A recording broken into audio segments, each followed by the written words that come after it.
And the other is that we have some exciting news that we have waited a very long time for.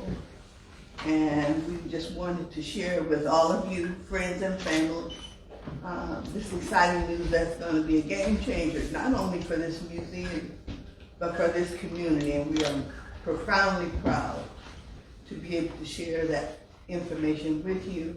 And I want to welcome you all and thank you for being here. We know that you have other things that you could do with your time, but you chose to insert us into your schedule, and we are very, very, very grateful. I see friendly faces. Thank you for coming. And I would be remiss if I did not say, Secretary Jesse White, we are deeply proud that he was interested enough to come to be with us this morning.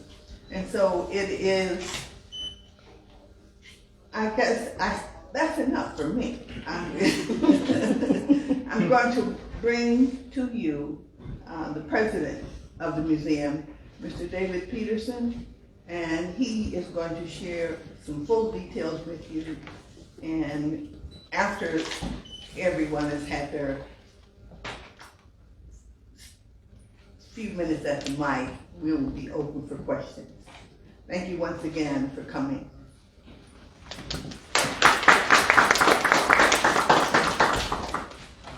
Good morning, everybody. Thank you guys for being here.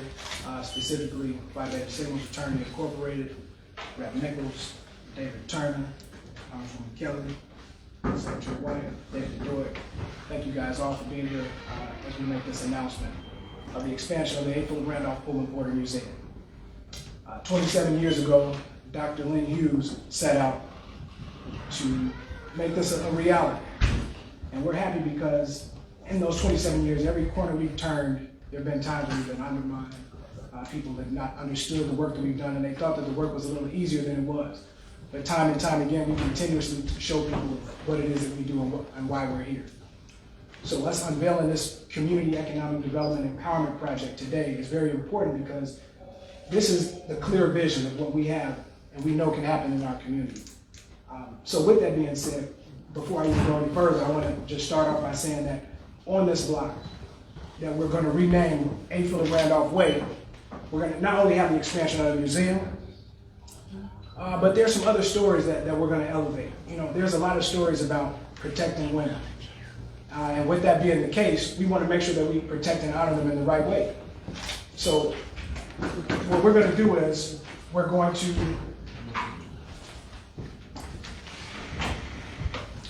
my senior year in high school,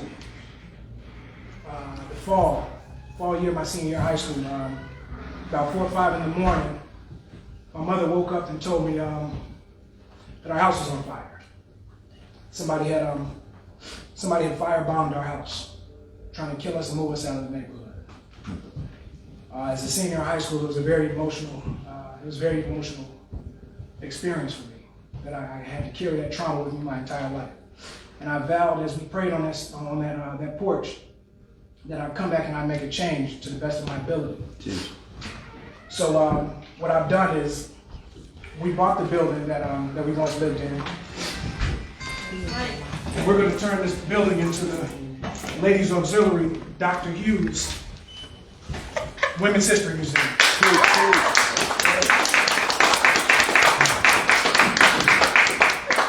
The reason that we're doing this is because the Ladies Auxiliary was the secret force behind the Brotherhood of Sleeping Car Porters. No one ever told this story except for Dr. Hughes. So it's important that she can smell these roses while she can still be here.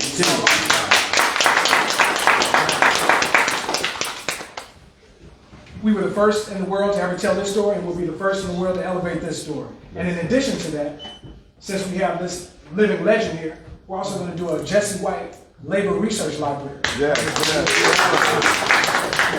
this is, once again, all a part of our Community Economic Development Empowerment Project. This is going to be a black labor district where we elevate the stories of black labor.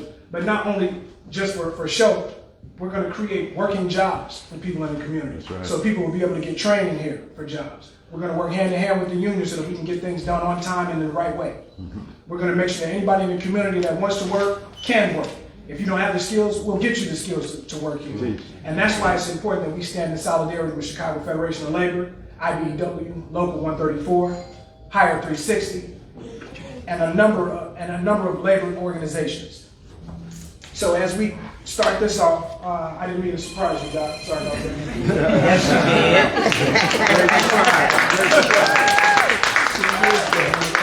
But we want to start with honoring the reason that we're here, the Brotherhood of Sleeping Car Porters, aka the Pullman Porters.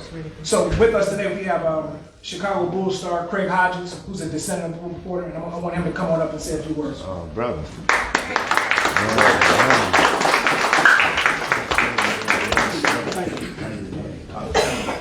Appreciate y'all. Thank you.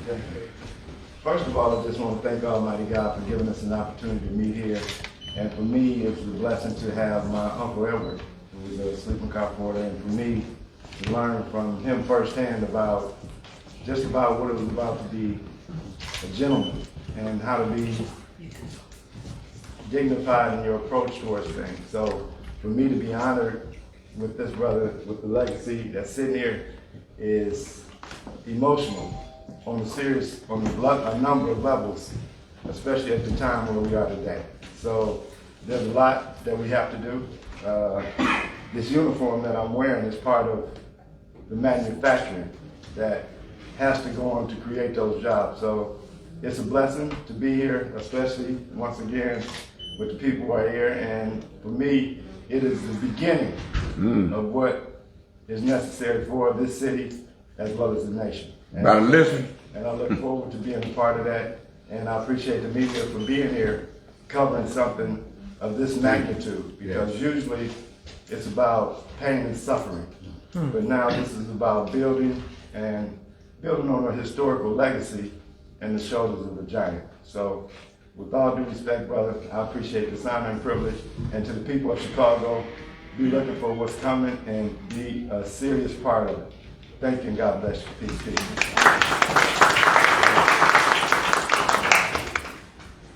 Now everybody wants to know with the expansion what's going to happen new at the museum. So we want to expound upon the programming and educational portions that will be happening. Ms. Nikki Williams is going to come up and talk to you about that.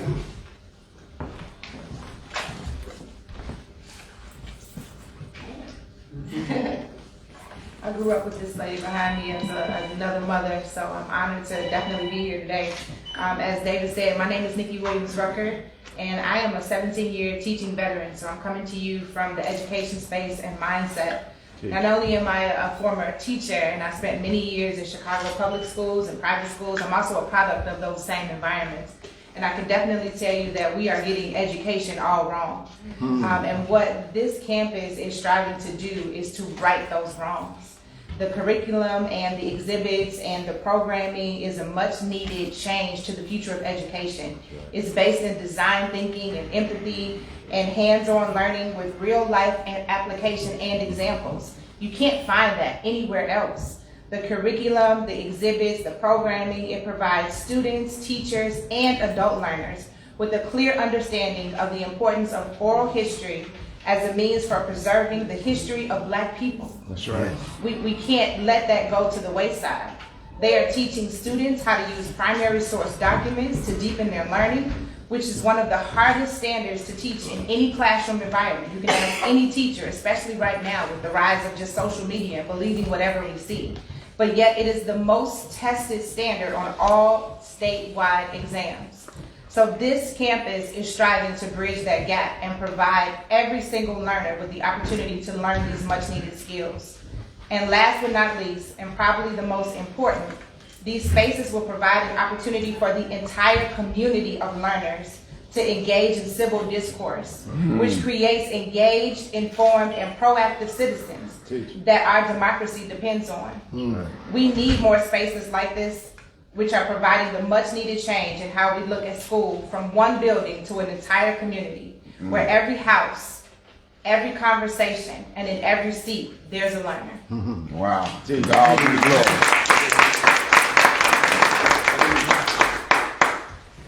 Now we're going to bring up Secretary White. Secretary White. Yes, sir. Yes, sir.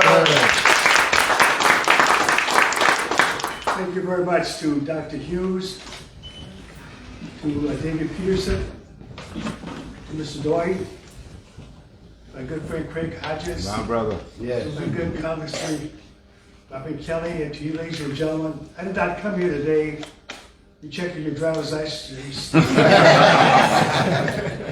came here because it's a wonderful day, it's a wonderful occasion to be here in this wonderful community.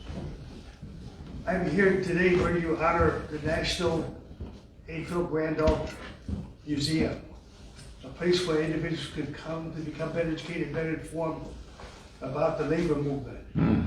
A special thanks to all of the people who are here, who have a commitment to help make their community a better place in which to live. I espouse the philosophy of life that says, once you come to this community, better yet, once you come to this world and become successful, you get back. But every day you must do something good for someone. That's right. I coach a team called the Jesse White Tumblers, and we've been around for 63 years. My mission has been to help young people grow tall and straight, become better educated, better informed, and to make this world a better place in which to live. I remind them that in life, we always want them to look up and aim high. But one time we want them to look down and tie their shoes. And of course, we also remind them too, they must be in school on time every day. We have one to remind us to get the best education possible. So with that, ladies and gentlemen, I've had my team over here last summer to show people how high we can get without any roots or spices. We're looking forward to returning to this wonderful place. And of course, we honor this great man, Philip Randolph, for what he has done to make this world a better place in which to live, and better yet, what he has done to the labor movement. So with you, ladies and gentlemen, thank you for caring, thank you for giving, and thank you for making a difference. Thank you, brother. Thank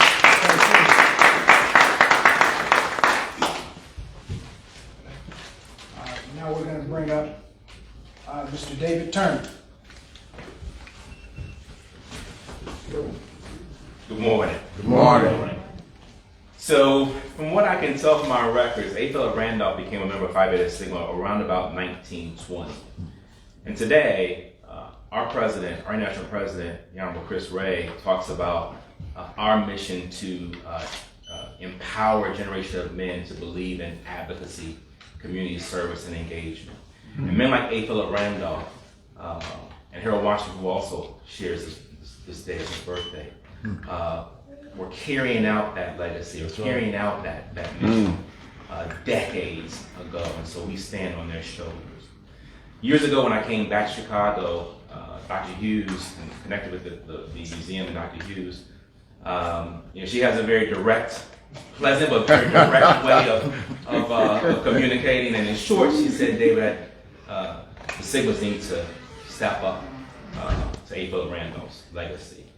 And so I committed to doing that. A couple years ago, Chris Ray, who was then our International Director of Social Action, was here with me, as you may remember. Chris Ray is now our International President. And so after David called me for this event, I called Chris. I said, when you were in Chicago last time, we made a commitment that we were going to step up for the museum. So he said, yep, we did. I said, well, today is the day. But listen. So he said, no problem. We're going to redirect some of our grant funding from the budget this year and make that commitment, the financial commitment. Yes, yes, sir. Yes, sir. Also, I think Charles Jones, who is the current regional director here for Phi Beta Sigma, is with me here today as well. So my second call was to Charles Jones and said, hey, the museum is in our backyard, and so we need to take care of home as well. So Charles is not just the Great Lakes Regional Director, but he's also the administrator for the region's foundation. And so from that call, then Charles kicked off a fundraising campaign through the fraternity's regional foundation on behalf of the museum as well. And then finally, back to President Ray.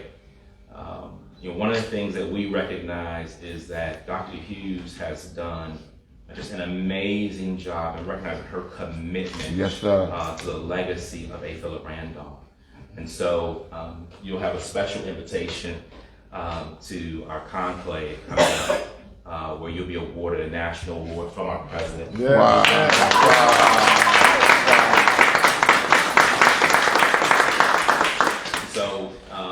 here I challenge certainly Sigma men, but all of us to recognize not just one, to recognize the legacy of A. Randolph, but also to recognize our responsibility today to carry forward that legacy. That's right. And so, even as we look toward the March on Washington for Jobs and Freedom, today we still fight for economic parity. So our work continues on, both private at Sigma and our partners in the community. So thank you. I'm very excited to be here and for the work that we're going to do together. Right. Partner New York. Right on, brother.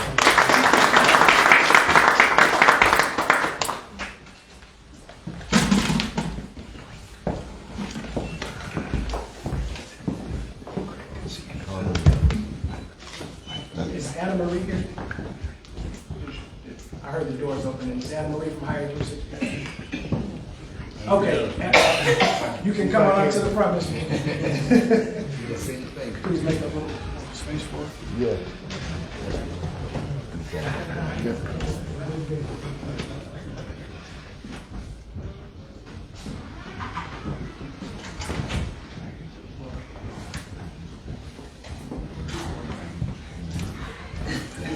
Hi, I'm not on.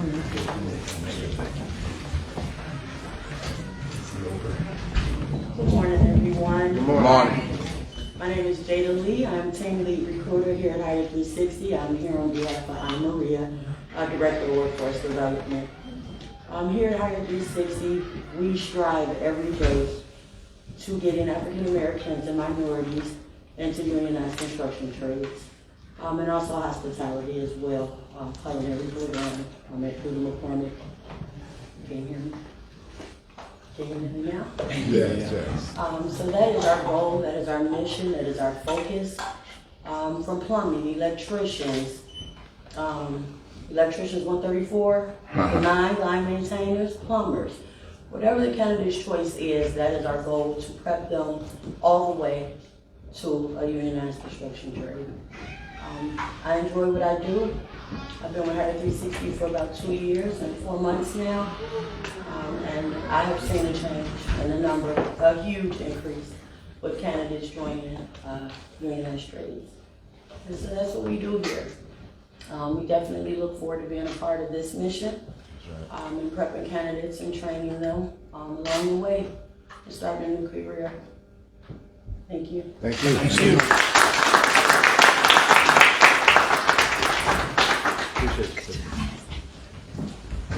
Okay.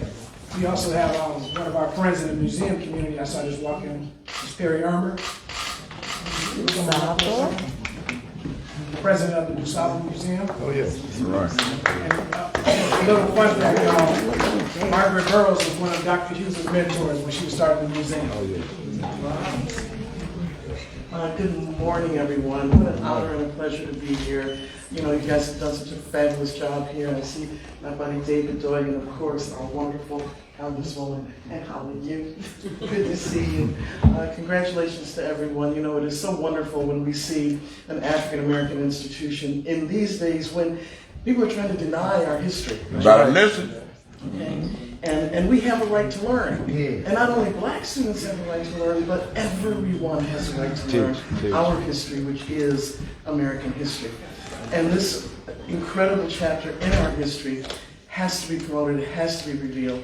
And I'm so proud of you and this expansion, and it's our pleasure and honor to be here. I also have my fabulous Director of Education and Programs, Dr. Kim Dulaney. Yes. And we just really, on this day, when we celebrate Harold Washington's centennial, it is about community, it is about organization, it is about all of Chicago coming together for causes such as these, and to create a better future for not only for all of us in this room, but our children and our grandchildren. That's so right. Thank you so much, and congratulations. Thank you. Thank you.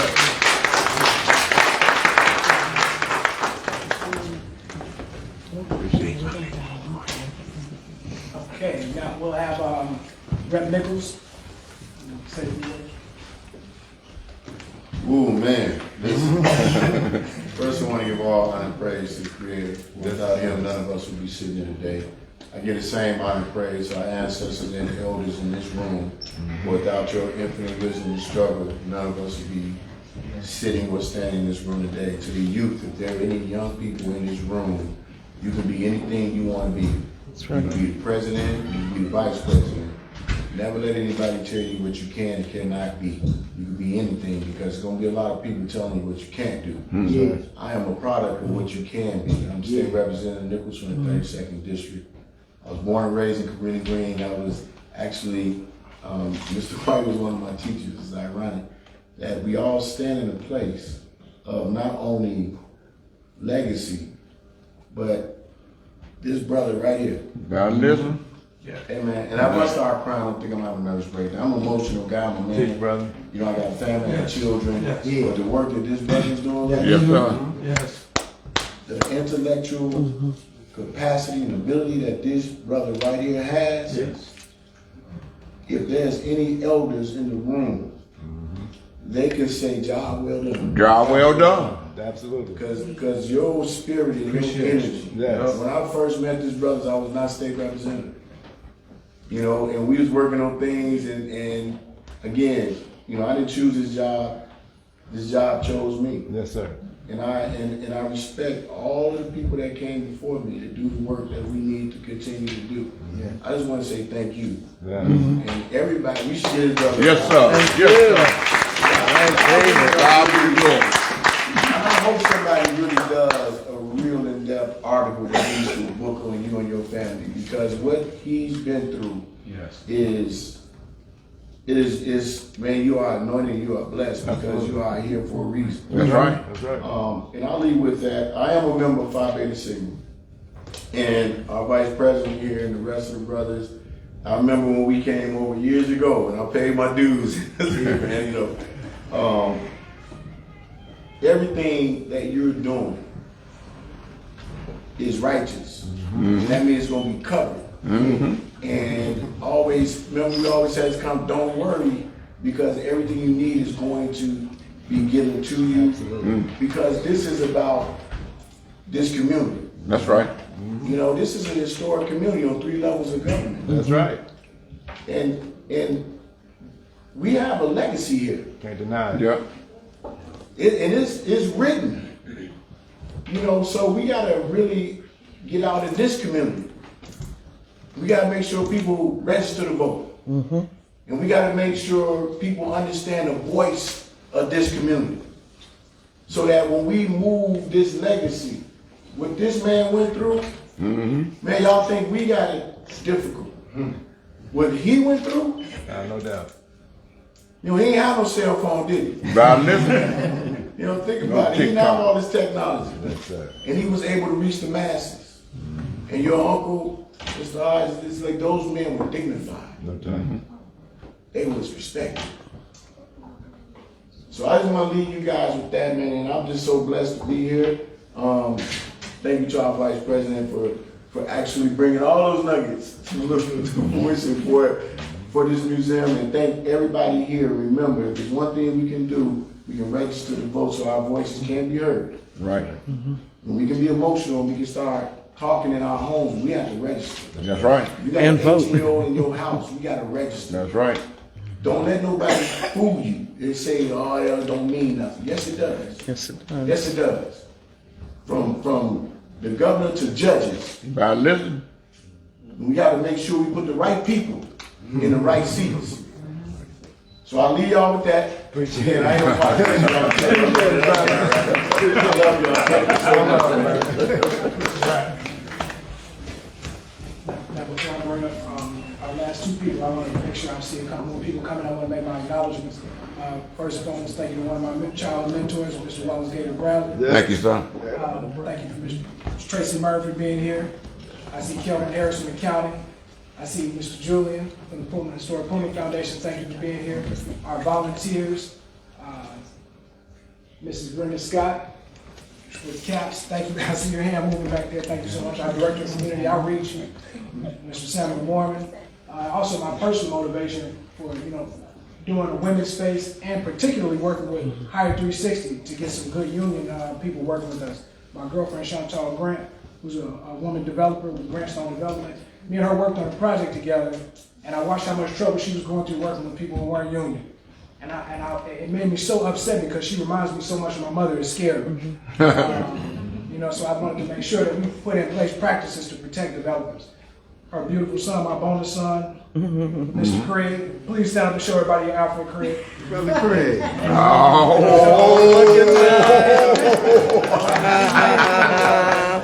not here to play with you.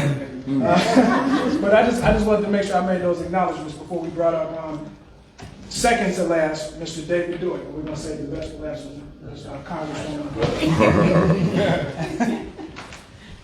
Thank you, David, and thank you to everyone for being here today.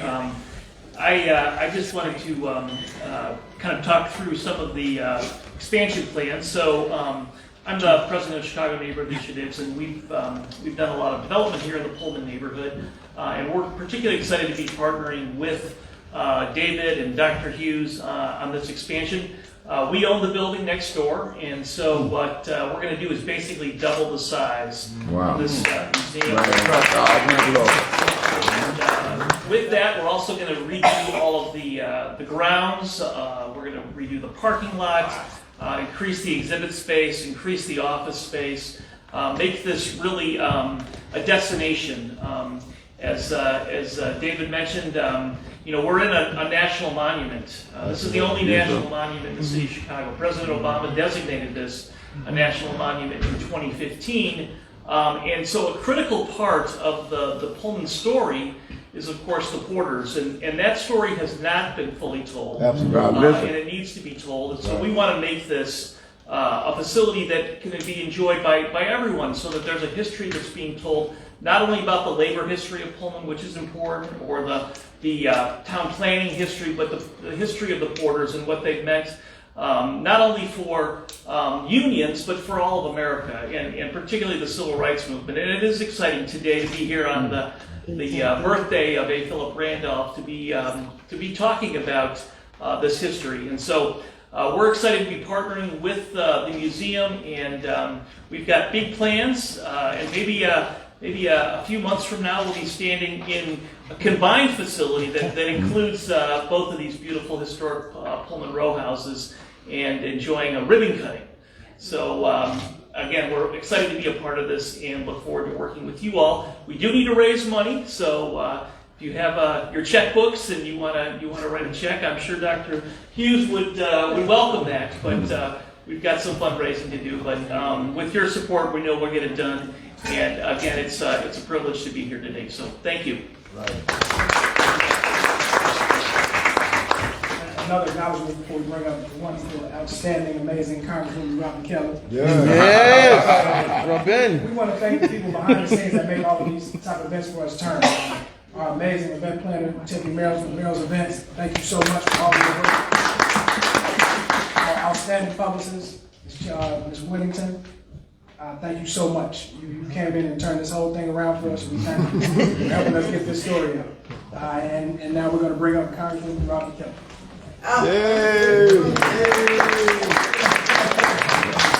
Truly an honor to be here today, and let's give David and Dr. Hughes.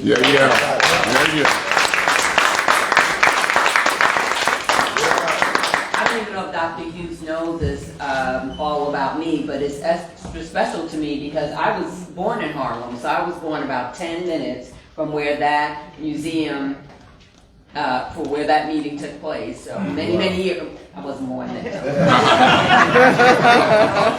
I see Phi Beta Sigma. I'm married to a Phi Beta Sigma. So, so appreciate everything that you guys are doing. You stepped up to the plate because this is so important. As my friend Perry said, Black history is American history. Yeah. And we need to know our own history, not just us, but all kind of people need to know our history, because with that, there's a deeper appreciation of what we have brought to the table, what we continue to bring to the table.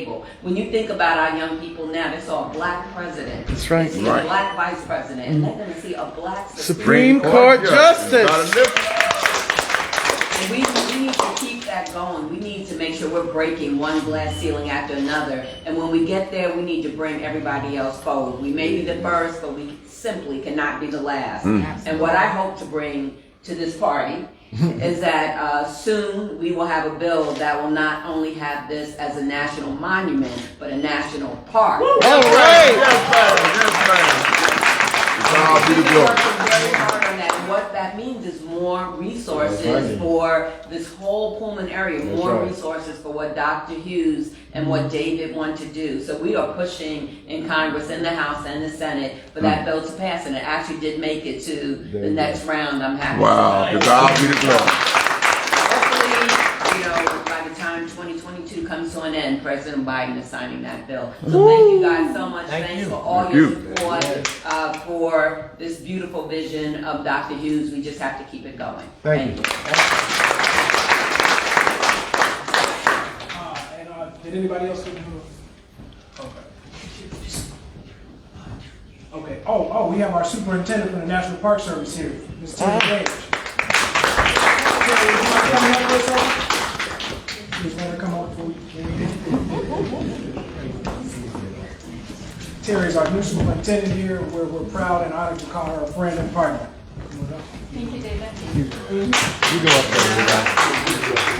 Thank you. I've asked a couple of our other partners to come up here so I can introduce them as well. Pullman is a partnership park. The Pullman Porter Museum is an extremely important partner to the National Park Service here at Pullman. They tell an incredibly important story of the Pullman Porters and the role that they played in the American labor rights movement and the impact they had on the broader civil rights movement. And so we are just honored that we are able to work with them here in the boundary of our monument. And it is all our monument.